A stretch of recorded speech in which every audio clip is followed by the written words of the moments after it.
میرے ساتھ ہیں محمد صدیق المدنی، ریسرچر ہیں اور ان سے بات کرتے ہیں اور مدینہ شریف کی، یہاں کی مساجد کی اور مسجد نبوی کی ہسٹری معلوم کرتے ہیں۔ سب سے پہلے تو نبی کریم صلی اللہ علیہ وسلم کے آمد مبارک سے پہلے مدینہ منورہ شریف میں آپ صلی اللہ علیہ وسلم کے بارے میں خبر پہنچ چکی تھی،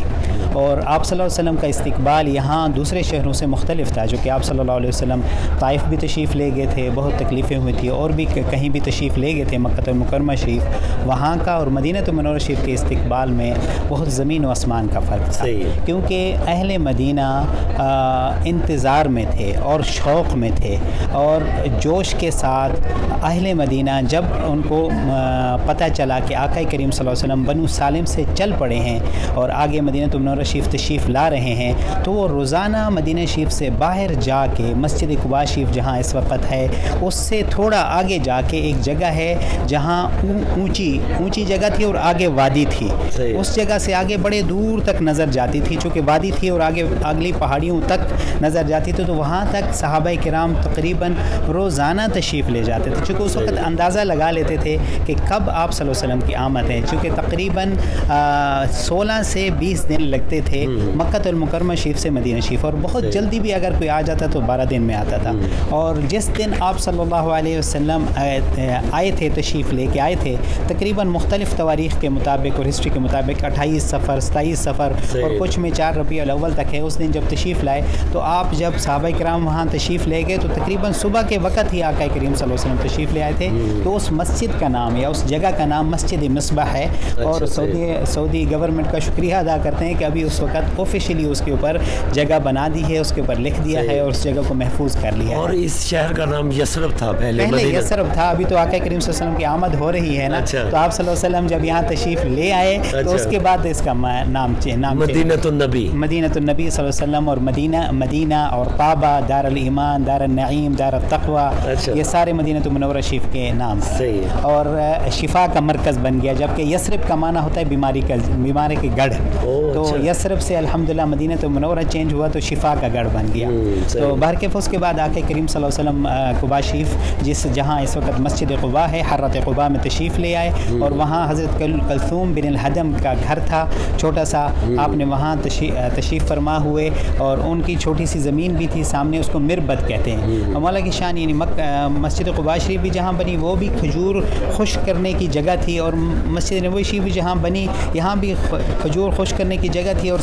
کچھ پرانی قبریں تھی، تو وہ جگہ پہ اس جگہ پہ آقا کریم صلی اللہ علیہ وسلم نے اپنی مسجد قائم کی، جو کہ مسجد کی اسلام کی پہلی مسجد تھی، اس سے پہلے کوئی مسجد نہیں تھی،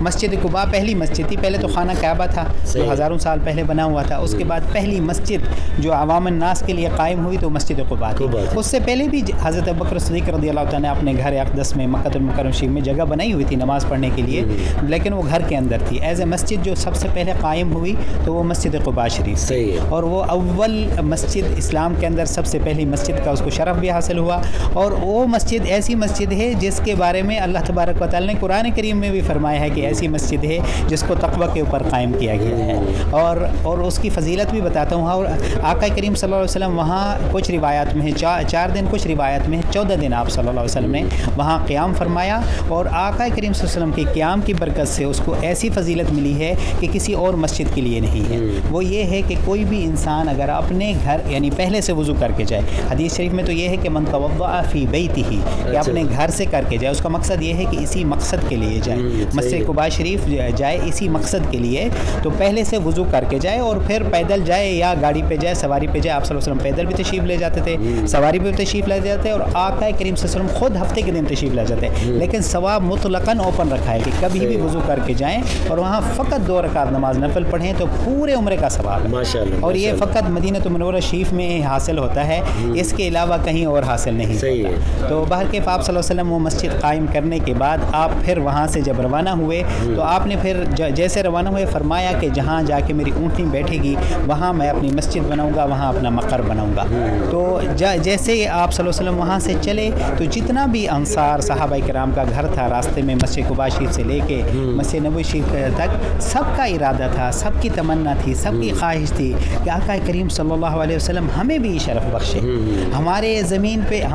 پہ قدم رنجا فرمائے، ہمیں بھی شرف مل جائے. لیکن آقا کریم صلی اللہ علیہ وسلم ہر جگہ پہ فرماتے دعوها فإنها مأمورہ. اب دیکھیں اس کی شان دیکھیں. ہم تو والعیاذ باللہ کچھ لوگ آقا کریم صلی اللہ علیہ وسلم کی شان یا صحابہ کرام اولیاء کرام کی شان کے بارے میں بات فرماتے ہیں. آپ صلی اللہ علیہ وسلم فرماتے ہیں کہ میری اونٹھی کو امر ملا ہوا ہے، جہاں یہ بیٹھی گی وہاں میری مسجد قائم ہوگی. تو یہ دیکھیں آقا کریم صلی اللہ علیہ وسلم کی القصواء اونٹھی کا مقام دیکھیں. تو جیسے ہی صحابہ کرام کوشش کرتے تھے تو آقا کریم صلی اللہ علیہ وسلم جب یہ فرماتے تو وہ چھوڑ دیتے آپ کے. تو جہاں اس وقت مسجد جمعہ ہے وہاں سے جب گزر ہوا تو وہاں جن کی وہ زمین تھی ان کا حضرت سالم بن عوف کی اولاد کی زمین تھی. اچھا انہوں نے ایک گزارش کی، انہوں نے کہا یا رسول اللہ یہ بات ٹھیک ہے کہ جہاں آپ قیام فرمائیں گے وہاں آپ کی مسجد مبارک بنے گی، لیکن ہماری ایک گزارش ہے حضور، التجا ہے کہ آپ نے مہربانی فرمائی اور مسجد قباء شریف جہاں آپ رہے ہیں وہاں مسجد قائم کی، وہ ہمارے کزنز کی زمینیں ہیں، عامر بن عوف کی اولاد ہیں وہ، ٹھیک ہے. اور یہ جو گزارش کر رہے تھے حضرت سالم بن عوف کی اولاد ہیں. نے کہا رسول اللہ صلی اللہ علیہ وسلم ہماری ایک گزارش ہے کہ مسجد آپ کی وہاں ہی بنے گی جب یہاں یہ اونٹھی مبارک بیٹھے گی، لیکن ہماری اتنا مؤدبانہ التجا ہے حضور کہ آپ فقط ہماری زمین پہ قدم رنجا فرمائیں، ہمارے ہاں قیام فرمائیں تاکہ ہمیں بھی وہ شرف مل جائے، ہمارے کزنز کو ہمارے اوپر فضیلت نہ رہے کہ آپ نے حضرت عامر بن عوف کی اولاد کو یہ شرف عطا کر دیا، ہمیں عطا نہیں کیا. تو آپ صلی اللہ علیہ وسلم مسکرا پڑے اور آپ صلی اللہ علیہ وسلم نے وہاں قیام فرمایا، اور غالباً مسجد جمعہ کی نماز کا جو حکم ہے وہ بھی وہاں نازل ہوا. تو آپ صلی اللہ علیہ وسلم نے وہاں جمعہ کی نماز ادا فرمائی، تو اس لیے وہ مسجد جمعہ کے طور پہ معروف ہے. اور چونکہ بنی سالم بن عوف کی اولاد وہاں رہتی تو مسجد بنی سالم بھی اسے کہتے ہیں. مسجد بنی عاتقہ کا قبیلہ بھی نزدیک تھا، اس کو مسجد بنی عاتقہ بھی کہتے ہیں. اور مدینہ منورہ شریف کی 3 وادیوں میں سے ایک وادی وہاں سے گزرتی ہے، وادی رانونا. تو وادی رانونا کے ضفہ پہ ہے مسجد الجمعہ، تو اس لیے اس کا نام مسجد الوادی بھی ہے. ٹھیک ہے سر. یہ مسجد نبوی اس کے بارے میں کچھ بتائیے. جی اب آگے وہاں سے آگے چل رہے ہیں. تو وہاں سے یہاں آ کے مسجد نبوی شریف پہ اونٹنی مبارک آ کے یہاں بیٹھی. جہاں بیٹھی حضرت ابو ایوب الانصاری رضی اللہ تعالیٰ عنہ کا گھر مبارک تھا. اور وہاں بیٹھنے کے بعد آپ تھوڑی سی اٹھی، کچھ اسٹیپس آگے گئی، پھر دوبارہ آ کے وہاں بیٹھ گئی. آقا کریم صلی اللہ علیہ وسلم نے اس کی لگام کو چھوڑ دیا تھا. ٹھیک ہے. تو آقا کریم صلی اللہ علیہ وسلم نے پھر ادھر ہی قیام فرمایا، ادھر ہی آپ صلی اللہ علیہ وسلم نے اپنی مسجد مبارک بنائی. اور مسجد کا احاطہ اتنا تھا جتنا اس وقت ریاض الجنت ہے. یہ جو احاطہ ہے باہر والا یہاں تک تو اس وقت پورا شہر تھا، پورا شہر مدینہ اتنا تھا جتنا اس وقت یہ احاطہ ہے. دروازوں کے نمبر دیکھ رہے ہیں نا، پہلے یہ سیم ہوتے تھے، اندر کا مثلا 16-17 ہے تو یہ بھی 16-17، لوگ کنفیوز ہوتے تھے. باہر کے نمبر جو ہے وہ چینج